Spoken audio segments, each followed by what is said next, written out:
Bueno, siguiendo con los temas de fisiología respiratoria, hoy corresponde el número 7, el cual también tiene varios ítems a cargo de la doctora María Quiroz y mi persona como residente de segundo año de anestesiología del Beltrán. En las propiedades físicas de los gases sería el primero revisar STPD, BTPS, ATPS, ley de Dalton, ley de Boyle-Marriott. Tenemos modificaciones de las presiones en el oxígeno, de oxígeno en ambiente en el ser humano, primera caída de oxígeno, segunda y tercera caída de oxígeno. Revisando lo primero, vamos a estudiar lo que corresponde a las propiedades físicas de los gases, donde tenemos volumen, presión, temperatura. Entendemos como volumen aquel espacio que ocupa un cuerpo. Ahora hay que saber, profundizando un poco, que la unidad de medida de volumen en el sistema internacional de unidades es el metro cúbico. En el sistema métrico decimal, una unidad de volumen para sólidos era el estéreo igual a metro cúbico, pero actualmente poco usada. En ese mismo sistema, para medir la capacidad de los líquidos, se creó el litro, que es aceptado actualmente por el sistema internacional. Corresponde entonces hablar un poco de la presión, que definimos como presión en la fuerza que ejerce un gas, un líquido o un sólido sobre una superficie determinada. Podemos decir que los gases ejercen cierta presión sobre cualquier superficie y que entra en contacto, ya que las moléculas gaseosas se hallan en constante movimiento. Esta se mide con un barómetro o con un manómetro. Temperatura corresponde entonces a una magnitud referida a la noción de calor medible mediante un termómetro. En física, se define como una magnitud escalar relacionada con la energía interna de un sistema termodinámico, definida por el principio cero de la termodinámica. Más específicamente, está relacionada directamente con la parte de la energía interna conocida como energía cinética, que es la energía asociada a los movimientos de las partículas del sistema, sea en un sentido translacional o rotacional o en forma de vibraciones. A medida que sea mayor la energía cinética de un sistema, se observa que éste se encuentra más caliente, es decir, que su temperatura va a ser mayor.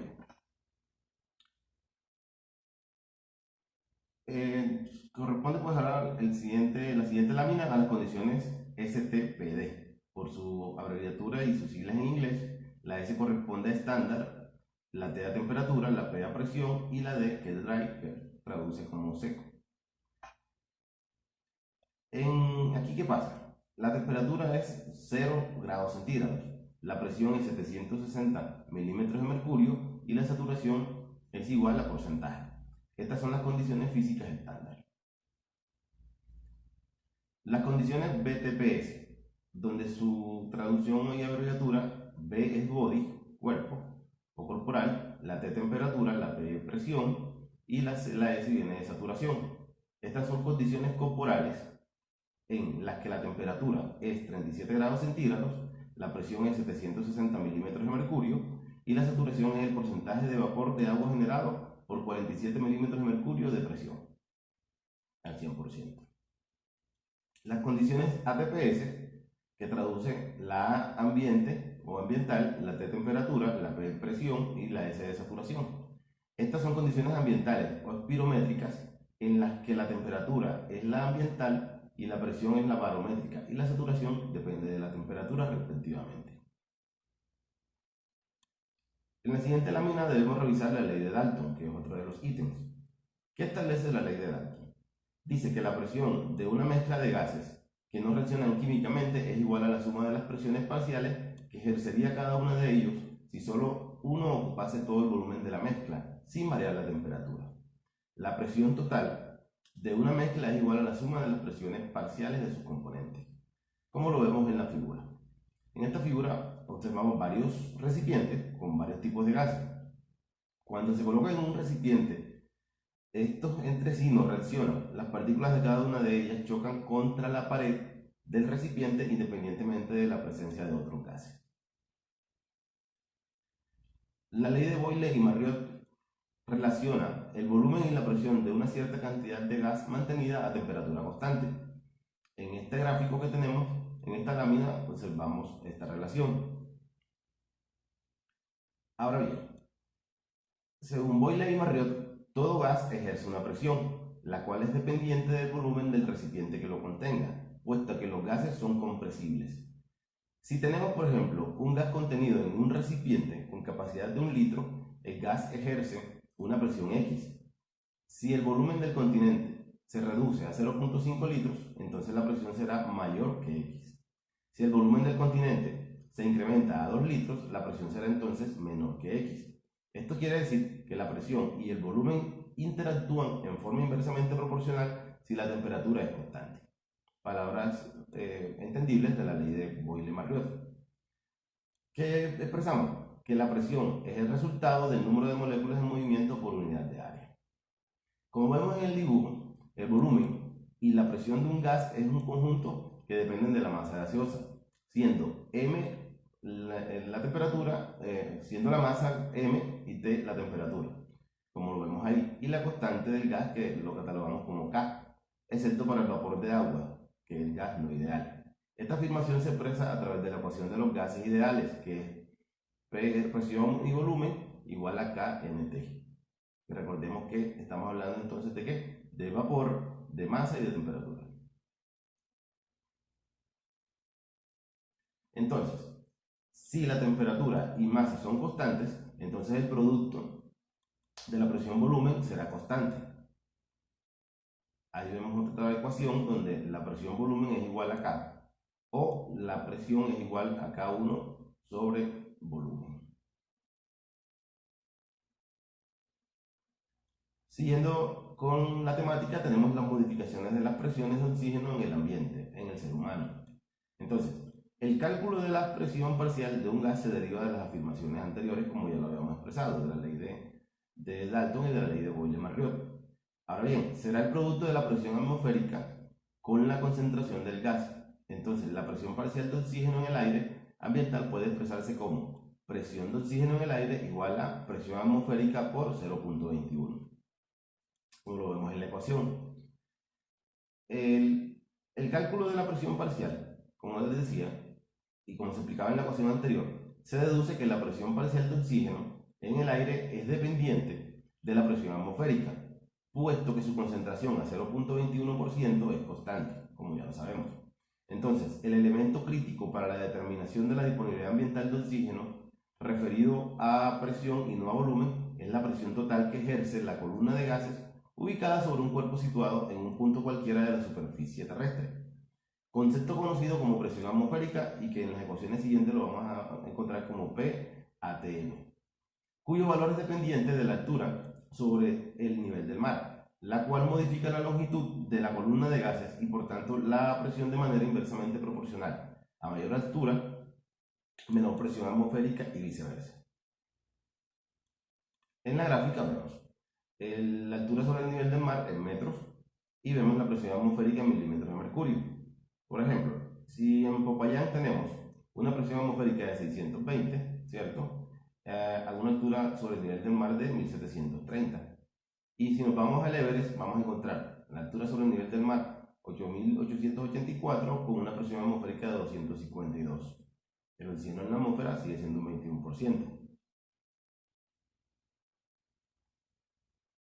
Entonces, cuando la presión de oxígeno en aire igual a la presión atmosférica por 0.21, que es la ecuación a discutir, de esos conceptos explicados se deriva la afirmación de que la carencia de oxígeno a grandes alturas es consecuencia de la disminución de la presión atmosférica y no de la concentración del gas, puesto que, como ya se mencionó, pero vale la pena reiterarlo, la presión de oxígeno es el producto de la presión atmosférica, variable según la altura, por la concentración del gas, que es una constante, que es al 21%, independientemente del nivel donde estemos. La comprensión de estos conceptos permite aceptar que a medida que se asciende sobre el nivel del mar, como lo veíamos en el gráfico anterior, la presión atmosférica disminuye y por tanto la presión de oxígeno también desciende. Cuando se produce la inspiración, el aire ingresa a la vía aérea superior. Esta estructura, que como habíamos visto en la charla anterior, se encarga de ¿qué? Del calentamiento, de la humidificación y de la regulación de la temperatura de los gases inspirados, por lo cual normalmente se encuentra en ella un vapor de agua. Este gas nuevo que ingresa ocupa un volumen y por supuesto ejerce una presión cuyo valor aproximado es de 47 milímetros de mercurio. Entonces, de ahí se deriva la primera caída de oxígeno, que hay que entenderla también, que es el otro ítem. Aquí se produce un desplazamiento de oxígeno de la mezcla gaseosa de la vía aérea superior, generándose un fenómeno conocido como la primera caída de presión parcial de oxígeno, enmarcado en un fenómeno más amplio denominado la cascada de oxígeno. La presión del oxígeno, como lo vemos en la gráfica, en la vía aérea superior será entonces igual a la presión atmosférica menos la presión de vapor de agua por la FiO2 o la fracción inspirada de oxígeno. Esta expresión se conoce también como la ecuación de la presión inspirada de oxígeno, en donde presión inspirada de oxígeno sería igual a presión atmosférica menos presión de vapor de agua por la FiO2. Entonces, como lo vemos en el gráfico, esta es la consecuencia de la presencia de vapor de agua en la vía aérea superior. Si nos vamos a un ejemplo, como lo veíamos en los gráficos anteriores, en cuanto al nivel del mar, en Popayán, y si nos vamos al otro extremo que es el Everest, recordemos que el Everest se encuentra a 8.884 metros sobre el nivel del mar, la presión atmosférica sería 252, con una presión de oxígeno en el aire de 53 milímetros de mercurio y una presión de oxígeno en la vía aérea superior o presión inspirada de oxígeno en milímetros de mercurio de 43. Y si nos vamos a Popayán, sería totalmente lo contrario, entonces tenemos una altura sobre el nivel del mar de 1730, como lo vemos en el gráfico, con una presión atmosférica de 620 y una presión de oxígeno del aire de 130 y presión de oxígeno en la vía aérea superior de 120. Entonces, la modificación de la presión de oxígeno como consecuencia de la presencia de vapor en la vía aérea superior a nivel o a este nivel, la fórmula aplicada sería presión de oxígeno que se deriva de la vía aérea superior es igual a la presión atmosférica menos la presión de vapor de agua por la FiO2, como ya lo habíamos comentado anteriormente. Si nos vamos un poco a la segunda y tercera caída de oxígeno, en este gráfico o en esta lámina, en su recorrido hacia el alveolo a través del espacio muerto anatómico, la presión de oxígeno no experimenta ninguna variación, porque a los gases circulantes no se adiciona ningún otro gas.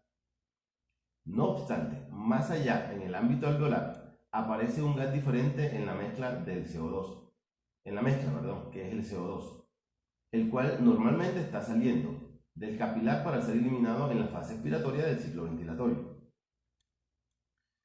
Obedeciendo a la ley de Dalton, este cuarto gas de la mezcla gaseosa ejerce presión y determina en el ámbito alveolar la segunda caída de la presión parcial de oxígeno, produciéndose así un valor nuevo de la presión, que es igual a la presión alveolar de oxígeno, que se calcula mediante la ecuación de gas alveolar que vemos aquí en esta lámina, que es presión alveolar de oxígeno igual a presión atmosférica menos presión de vapor de agua por la FiO2, menos la presión alveolar de CO2 sobre R.